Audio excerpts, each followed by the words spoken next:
Hi everyone, my name is Desiree and thank you for stopping by my channel. Today's video is going to be my first trimester kind of recap and must-have things that I needed to get through the first trimester of pregnancy. Now, I was very sick with morning sickness, exhausted, and just really not myself for a couple of weeks of that first trimester. I would say from like week 6 to maybe week 10 were the worst, and there were some days where I just couldn't even get out of bed or couldn't really keep down much food. So I'll start with some of the things that I was taking to kind of help with this. I was recommended to take B6 for morning sickness, and if I didn't take this like first thing in the morning with some food and water and kind of, take that to get myself going, I would be really sick all day. So I would take one in the morning, one in the afternoon, and then one at night. And that really did help with the morning sickness. I also took Unisom at night to sleep, and that was also recommended to me by my doctor. Unisom's like the only sleeping aid that I think we can take as a pregnant woman. So that helped a lot with just kind of knocking me out and helping me get that good sleep that I needed. I also got the probiotic from the Pink Stork.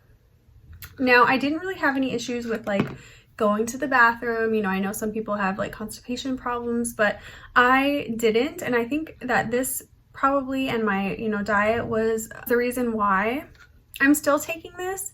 And I think that it definitely does help with kind of, regulating your gut. I also do take prenatals. This is a new one. This is the prenatal and DHA. I think you should definitely take a prenatal that has folate in it, and some DHA is important for the baby's growth in that first trimester, the brain development, the spinal cord development. If you have a prenatal that doesn't have DHA, you can just take fish oil tablets instead of the DHA because it's the same thing. So I either took my prenatal with DHA or else I took the regular prenatal and a fish oil tablet. And thankfully everything's came back normal with all of my tests. So I think that, taking all of those vitamins and really trying to eat healthy in that first trimester and take care of myself, helped to really strengthen everything. I also had no coffee in the first trimester, and a lot of women do have coffee, so you can definitely, have a little bit of coffee each day if you'd like to. But for me, I just have previously had a miscarriage, and so I wanted to not add any like stimulants or stimulation that can, get things moving faster than they should be. So I did start drinking coffee again in the second trimester, but not in the first trimester. I also would recommend the Boost protein shakes from CVS. I got the chocolate ones, and these were amazing. First thing in the morning, right when I would take my B6 tablet, I would take this and I would drink my Boost shake. Like literally first thing in the morning when I was still in bed, I would go get it from the fridge, basically chug it, and that helped me to not feel sick either, because I think the longer I would wait to eat would really bring on that like morning sickness feeling throughout the day. So I had a lot of those Boost protein shakes throughout that first trimester, and I would bring them with me wherever I went, just so I always had, something to kind of have with that higher protein. And really all that I could eat was like soups, tomato soups, chicken soup, and applesauce, Cheerios. And then I did kind of have a craving, I guess, for like fruit. So I would have a lot of fruit, and that was basically my diet for the first trimester. I would also recommend, if you're having trouble eating and keeping food down, and if you do have a craving for something like a McChicken or chicken nuggets or like, something fast food, go ahead and get that, because you really need the calories at that time. And if you're feeling like you're hungry and you want to eat, take advantage of that if you were sick, kind of like I was. So I did, do that here and there as well. When I got those like kind of more like, oh my God, I'm so hungry kind of feelings. And that did when it sounded good to me, I also started to do like cocoa butter everywhere. The first thing that really happened was like my boobs got huge, probably like double the size.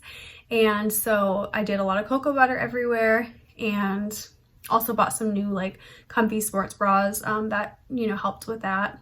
I also would drink like lemon water, because you're supposed to drink a lot of water in the first trimester to keep yourself really hydrated, but it is hard because you're always having to use the restroom, and plain water was just like really gross to me. So I would just do like lemon in my water, and that seemed to help.